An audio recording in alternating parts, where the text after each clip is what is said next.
My name is Rubin Sztajer, Rubin, S as in Sam, Z as in zebra, T as in Tom, A as in apple, J as in John, E as in Esther, R as in Robert. I was born in 1925 in Poland. I come from a family of 8. 3 siblings did not survive, and my parents did not survive. They were literally murdered. I was born in Klobuck, Klobuck, Poland, a small little town of about 5,000 people. And I lived there all my young years while as a family.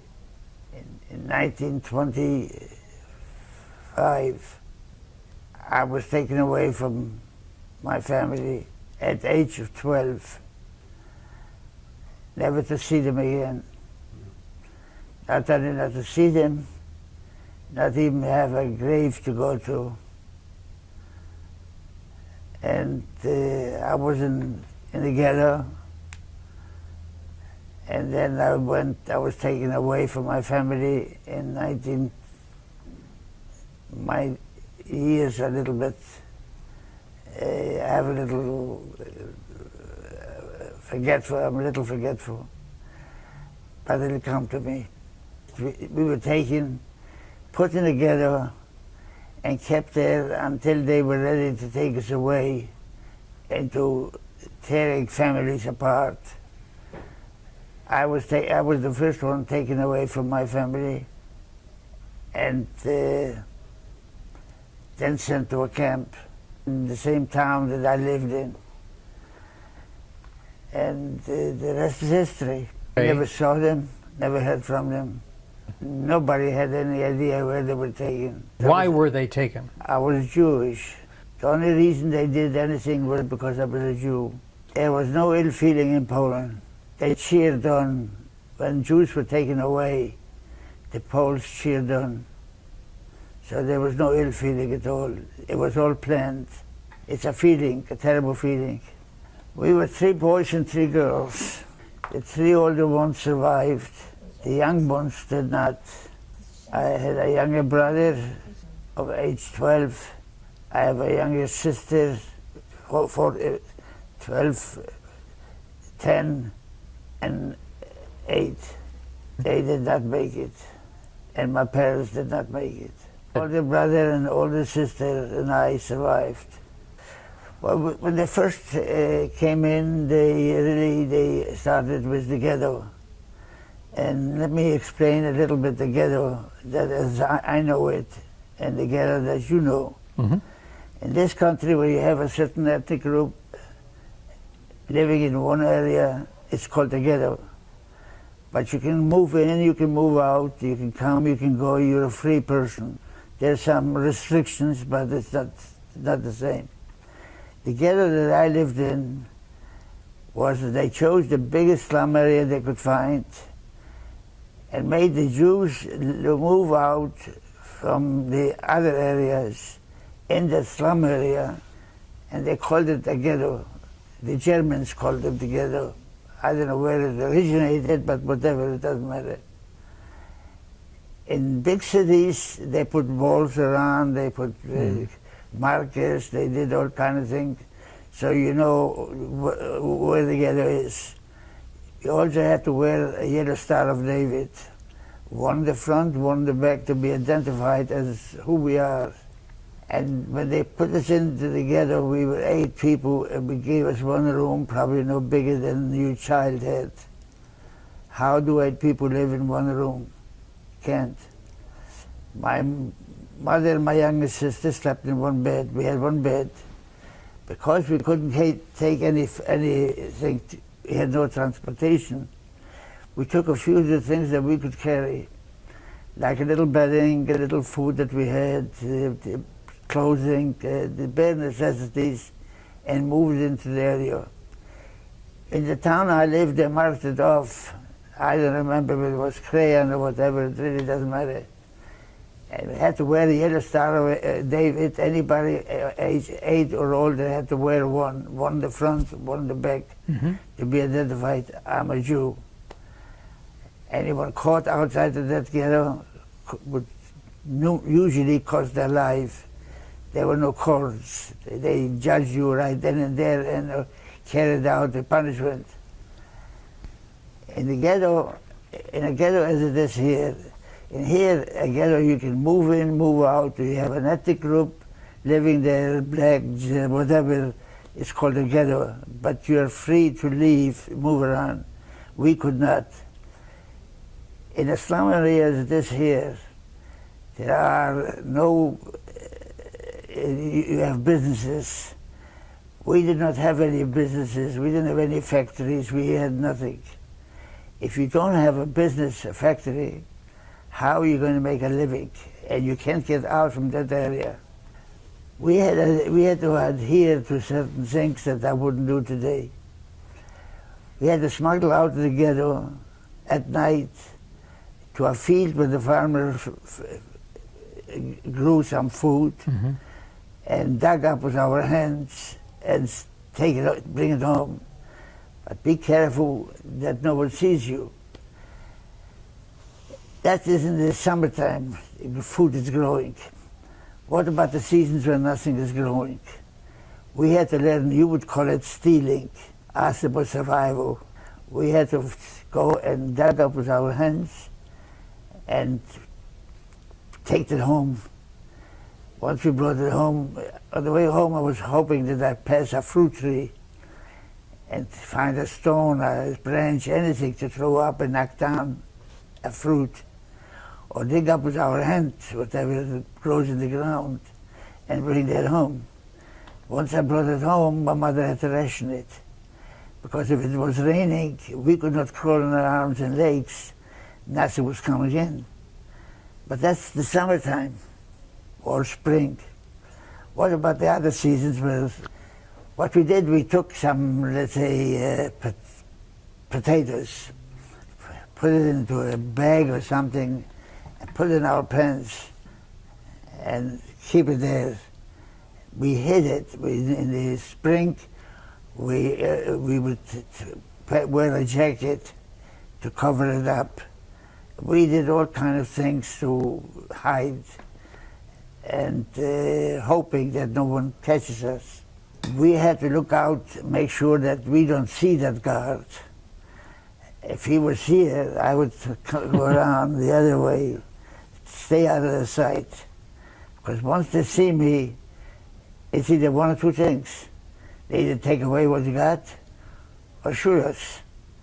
So every move that we made, we had to think out, figure out a way how not to be seen, not to be heard. I was lucky enough. But we usually did that at night when the guards were sleeping or whatever, I don't know. They weren't staying outside to watch us. We watched them, made sure that they weren't there, because I knew if they catch me, either dead or punishments. What business was your father in? What did he do? Anything he could lay his hands on. He did a handyman. Mothers there weren't working, they were mothers, what they were born to be. The purpose of the ghetto was all Jews concentrated in one area. They, one thing in their mind is to get all the Jews together when they were ready to, and put us in one place, when they were ready to take us away for extermination, and extermination alone. They did not have to go all over town to look for people. They had us in one corner. When they were ready to take us for extermination, they had us there. They didn't have to look for us. That was the purpose of the ghetto. Did anybody think they were just work camps, or it was known that they were death camps? Everything was kept a secret. Everything was done secretly. Surprises, quote unquote. We did not know when we were going to be taken away, but we had some squealers. They used to work for the Germans, and they heard that they spread the word there's going to be a roundup. April the 20, I don't remember exactly the date anymore, in 1942, we were told there was going to be a roundup. Matter of fact, some girls that prostituted themselves learned that and they used to spread the word. My brother, older sister, and my father went into hiding. I was 16 years old, 12 years old. My parents felt when they come, they're not going to take me, I'm a child.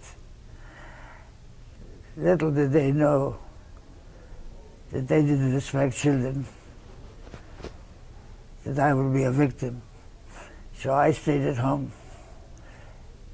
We lived in the areas, for example, because we didn't have enough bedding, enough furniture or anything. We had one room, we had one bed. I stayed at home that night, and my mother and the three youngest siblings, knowing they're going to come and there's some chance somebody is going to be taken away. We didn't know what was on their mind. In the middle of the night, we heard a truck pulling up. So we knew that they're here, our guests have arrived. My mother immediately went to the door. She knew it, that if she doesn't open the door, they're going to break it. And we didn't have a Home Depot or whatever. No sooner did she get there was a knock on the door. She immediately went to the door, knowing she has to open it up. There was a knock on the door, she opened it up, and they came in like a tank. And they yelled out the names of my father and older brothers. Where are they? My mother said, I don't know, as any mother would do. They started screaming, yelling. They got angry because the Germans did not want to be fooled. When they said, where are you? We better come out and say, here I am. If you don't answer them, I don't know. They kept on screaming, yelling, and repeating the same question. I hear their voices now. And they got the same answers. They looked at me and they told me to stand up. I stood up and they came over and grabbed me by my arm. My mother, as any mother would, she grabbed me by the other. But she and I were no match.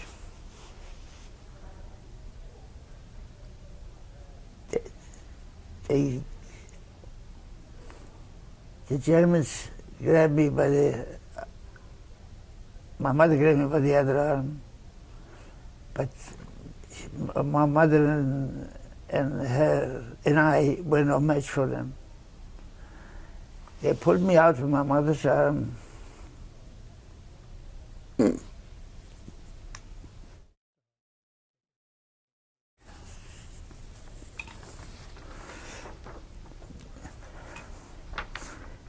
They didn't give me a chance to say goodbye. I don't remember exactly what the siblings looked like, but I never forget the face of my mother, the tears, the expression. I didn't even have a chance to say goodbye to her. I was taken away from me, never to see or knowing what happened to my parents and the three younger siblings that stayed at home. I was taken away never to see them or knowing what happened to them. And mother is not supposed to see a child taken away.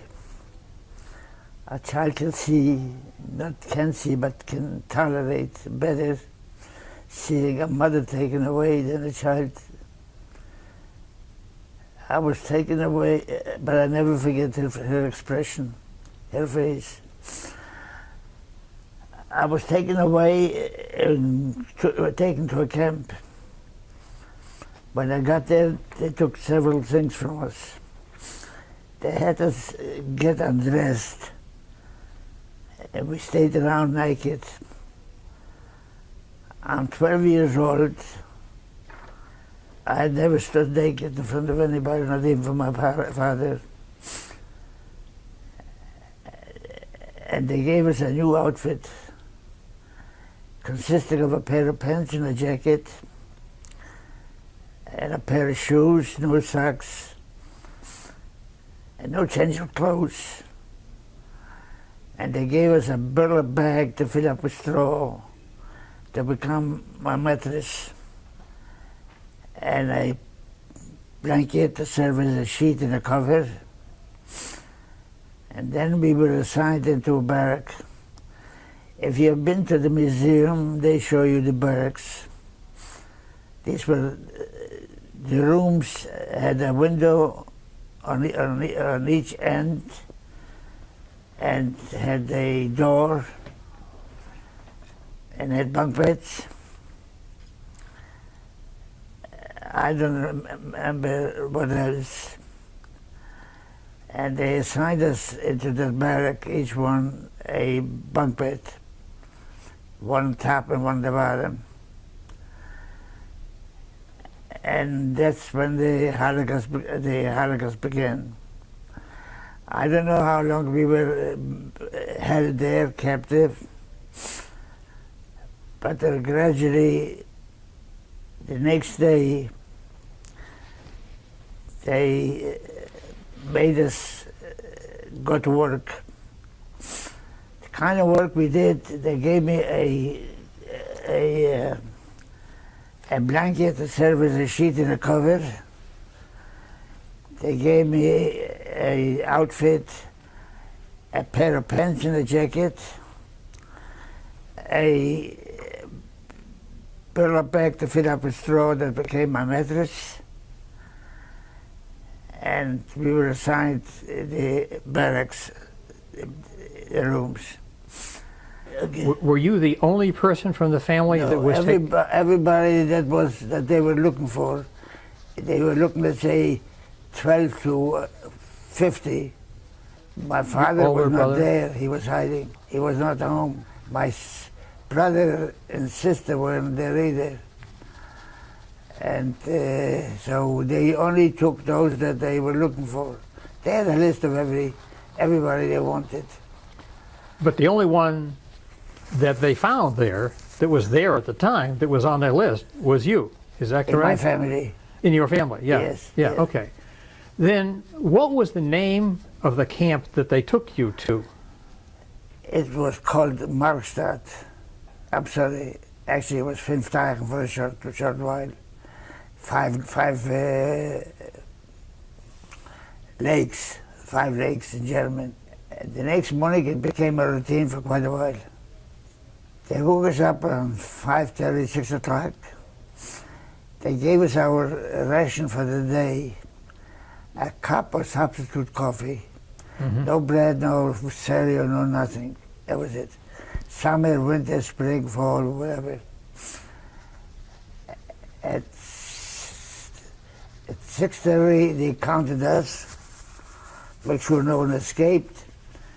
Then we marched to work. We walked about an hour. First I got there, they gave each one of us a shovel. What we did, we literally moved mountains into valleys. They could build ammunition factories. They did not allow us to build factories, I guess, for I can't think of the word. It'll come to me and then I'll tell you. And we worked from 8 to 12. We worked for an hour. We worked from 8 till 12 non-stop, no matter what the weather was. Rain or shine, snow, sleet, and And we only had one set of outfit, of clothes. No matter what the weather was, whether it was 90 degrees, 100 degrees, or it was 50 below, we wore that clothes. And we worked from 8 till 12, and 12 to 12:30 we had the so-called rest period. If the weather wasn't raining, it wasn't cold, and it was dry, I would just lie down for that half an hour, take a nap, and then work from 12:30 to 1. I would have 12:30 to 1, we had a rest period. We had to conserve a little bit of energy. And then we worked till 6 o'clock. 6 o'clock we were rounded up, counted, and marched back to camp for a whole hour. We got back to camp around 7, and we had a half an hour time to so-called wash up. Can you imagine if you had to be outside on a hot summer day, or in the winter, the temperature is 90, 95, 100 degrees, and don't even have a drop of water. Or in the winter time, your temperature gets to be below freezing, and you wore the same clothes you wear in the summertime. No coats, no sweaters, no hats, no scarves. Actually, our hands sometimes froze. You just stay there and rub them to get the circulation, blood circulation going. Then we got back to camp at 7:30, and we had an hour's time to take a shower. The problem was the shower, you were out there freezing cold all day, and the water was cold. Even if I could get in and take a shower, I wouldn't do it, because the things that we take so much for granted, we did not have. We didn't have a towel to dry ourselves off. We didn't have any toilet paper, tissue, toothpaste, all the things that we find in our bathroom. And if we don't have it, we complain. We walked around for weeks and months without taking a shower. And if you don't bathe, the lice, they're very infectious.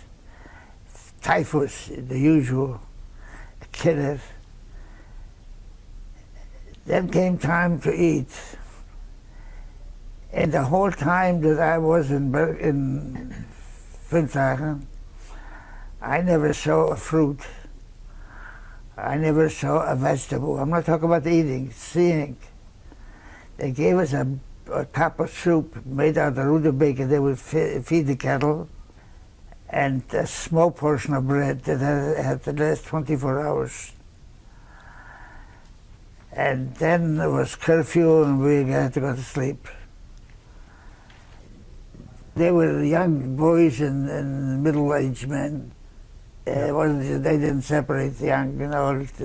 Well, I was in the camps for 4 years, different camps, but they were all hell. They were all hell. If there's a miracle, it is not Tisha B'Av. Are you Jewish? No. We observe the destruction of the temple, which is a holiday, or other Jewish Passover, the Exodus of Egypt. These were not the same kind of it was hell. Were most of the people in the camp Jewish, or were they other kinds of people as well? It didn't matter. It didn't matter. Jews or Gentiles. The punishments were also, many of them were very severe. The two most often punishments that they used, you can try it. I'm trying to see whether you have a chair. The chair just was 4 legs.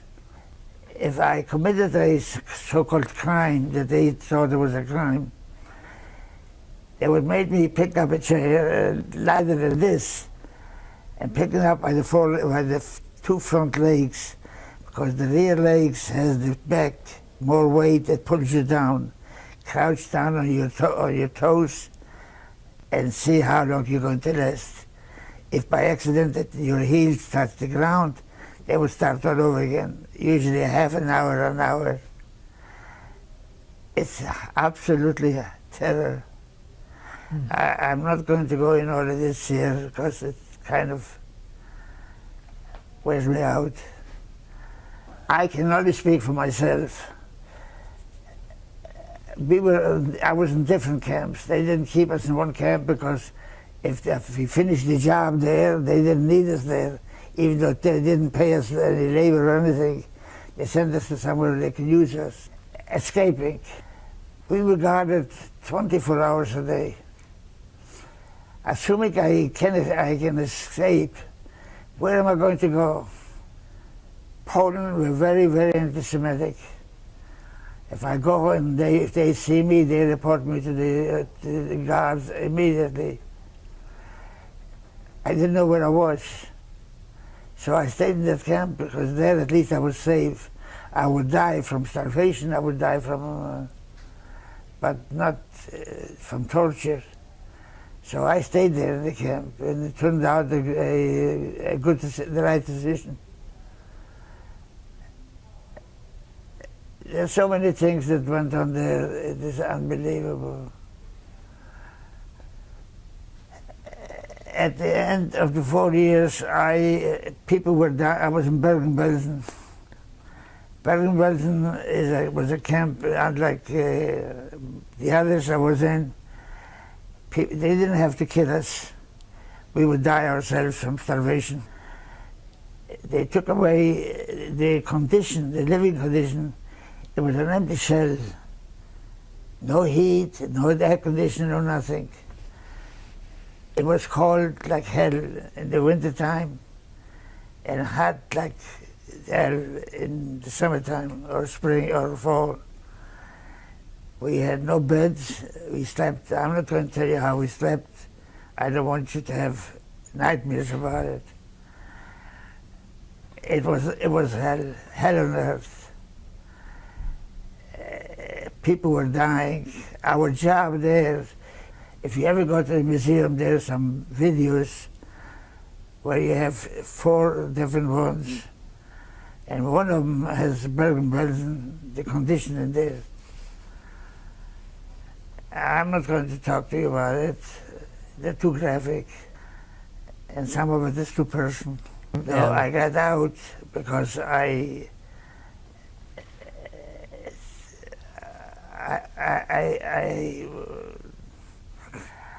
was found in a mountain of dead people. The Bergen-Belsen was the last camp I was in. They brought our bread away. They gave us a little soup, no other food. Butter, the snow or the rain is what we had for fluid. They didn't give us, they turned on the water and we had to stay outside, wait for them to count. I'm making it all short, I'm cutting it back. When the war almost ended, they counted us every day outside. We had to line up in rows of 5, and they used to wake us up, and around 4 o'clock, 4:30, go outside and wait for them to come around and count us. At the end, I was so weak, I hadn't had a piece of bread for I don't know how long. Just a cup of soup. A cup of coffee, I mean. Substance coffee. People were dying by the thousands. Our job was to remove the dead bodies. After they gave us a little bit of coffee, we had to remove the yards are loaded with dead bodies. They just dropped dead. I saw some women coming into the camp. They used to bring in transports every single day, both men and women. We were separated. One day a group of women were coming in, and I don't know what I was doing, standing around just staring at the sky, I guess. and I heard somebody yelling Reuben. I turned around and I saw my sister. She was arrived there. She yelled to me. I could not talk to her because she had to keep on moving. So now I knew that she was there, but I did not know if she dead or if she alive. The women, the holes, I don't want to say graves, the holes for the men was near the women's section. So when we tied them out with their arms and legs and dragged them on the dirt, in the mountain, in the snow, in the mud, and every time, and the women's section was near those holes, those graves. Every time I saw a woman lying face down, looked like she's dead, I would turn her over. I was hoping that I wouldn't recognize her. Fortunately, I did not. She did survive. When we were liberated, I could not walk anymore. My right leg was swollen. It was twice the size. I could not walk, could not do anything. The English came in and I saw some women going to a warehouse. I could not go because I was too weak. I dragged myself in with the last bit of energy that I could have. And I saw some bread. I took 4 small loaves of bread and I put 2 of them in my coat, in the lice and everything. And I went in a coma. Finally, the English came in and we were liberated, so-called liberated. There were something like thousands of men, I don't know how many women, died after liberation. And when they came in, I could not move anymore. So somehow I dragged myself into a warehouse. I saw some men going there. I figured there must be something I might want. And I got some bread and put in my coat, and I went into a coma. I don't know what happened after that. As things happen, if you're not ready to die, you won't die. My time wasn't up. I went in a coma, but I was still breathing. The way people found each other, they went through the living and the dead to see whether they're going to find somebody that they can recognize, that they can notify their loved one. A girl from my town saw me and she notified my sister. She came there. When she came there, she found me naked. I assume she found me naked. I had done it. I saw a man having a jacket that was better than mine. I would take it off him, but he was going, it didn't matter. Somebody must have thought I was dead. They took my clothes off. She went and took off her underwear.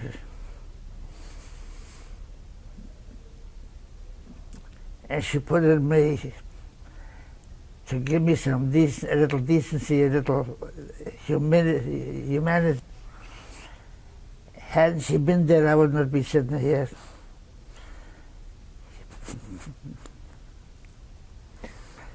She just died a few weeks ago.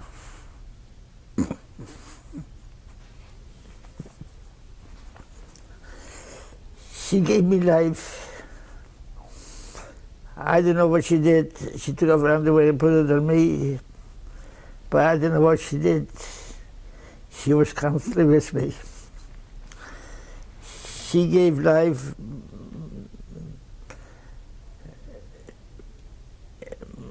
and saved my life. Do you remember her name? Her name? Her name. Oh yes, Gussie. Gussie.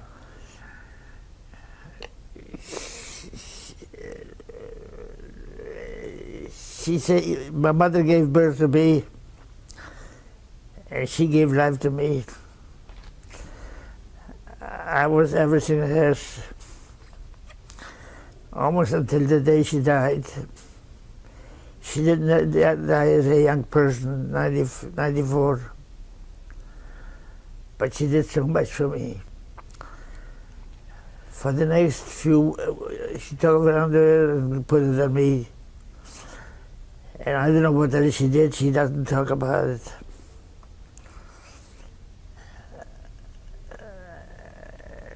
She was with me constantly. What kept me alive is hoping, and that's it. Never gave up hope that my family isn't going to be found. I always thought about him. Even the last few years now, whenever I had a problem, I would say, let me ask my father, let me ask my mother, and gave myself the answers. I never for 1 minute gave up, always thinking that they are going to be found. And my father and my parents they always gave me the answer. I gave them the question and I gave myself the answer. And that's what saved me to be 93 today. After the war, were you in a displaced persons camp at all? No, I did not live in a displaced persons camp because I had no say over my future. Some authority had to say over it. When I came out, I stayed with my sister. She, her husband, and I slept in one room for a number of years. And I was his child. She cooked for me, she cleaned for me, we lived in one room. Where was it that you were living with her? In Bergen-Belsen. Bergen-Belsen kept the camp open.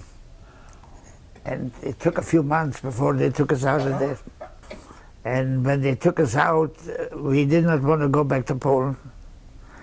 Poland was very anti-Semitic toward Jews.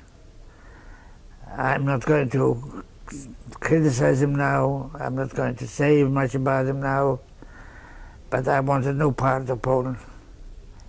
And they finally gave us a choice. My brother made me 4 years younger, so I came here as a minor. And then I was separated. I came to Baltimore. And she came to New York until recently. She lived in New York, and then she moved to Florida. But it wasn't our decisions, it was the authorities. And luckily, I can say the survivors can show a great example to the world how to survive. And especially here, I don't know what's going on in other countries, especially here, how to do away with poverty. And I'm going to end with that because it's kind of gets to me. We had no place to go. The state of Israel was not a Jewish state, and the world still thinks today that it doesn't belong to the Jews. Yet no other country is mentioned in the Bible but Israel, Jerusalem. And the world still says, no, they're wrong, that's not there. There was a war in Jerusalem. I was a very sick boy. They didn't need me there, they needed people, boys and girls that could fight, carry a gun. So I could not go to Israel. But the United States under President Truman opened up the doors for the survivors. The Jewish people were probably the only ones that came out from hell and built themselves a country that they could be very proud of, independently, Israel became they had to fight, they paid a lot of lives, but became a Jewish state. But they didn't need me there because I could not fight, sick, very sick. So I was sent to Baltimore. To come to the United States, I had to have either a relative, a sponsor. I didn't have anybody. Neither my sister or brother. They came to New York, they were assigned, what the Jewish community did, they were the sponsors. They would bring them in and guarantee well-being for them, find a job, home, all the things that need. So they were sent to New York and I was sent to Baltimore. And until, 3 months, 4 months ago, I was a Baltimorean. And my sister was a New Yorker, and my brother was a New Yorker too. Because that's where we were sent and we stayed there. And when we all came here, I never received a penny from the federal government. When I came here, they wanted, a family sponsored me, but they only kept me for about 4 weeks. And then they found a job for me, the agency. I didn't want the job they wanted to give me. They wanted to give me a job, pays $20 a week. And I was getting on welfare $37. And why would I take 20 for 37? But I had a great social worker. And she said to me, you got to start sometimes. I took that job. The first day I cleaned the bathroom and I swept the floor. Today, I don't clean the bathroom or sweep the floor. She won't do it. But she's not doing it. We pay for it and I can afford to pay. I live in a very nice community and pretty well off. It's not cheap living there. Only in America can you do that. For the last 40, 50 years, when my children got a little bigger, I said to them, I want to do something else. I heard there was such a thing as Big Brother. That is, you adopt a brother, a boy or a girl would adopt a girl, and we were their mentors. What I've been doing, I've been going around the schools to kids, give them not money, I give them encouragement. I teach them how to live on your own and be independent. And let me say, it has been a very, very successful thing. That's what we need with our young people. We don't need to give them money or have all kinds of things. We need to encourage them, not to have a handout. I believe in what President Kennedy says.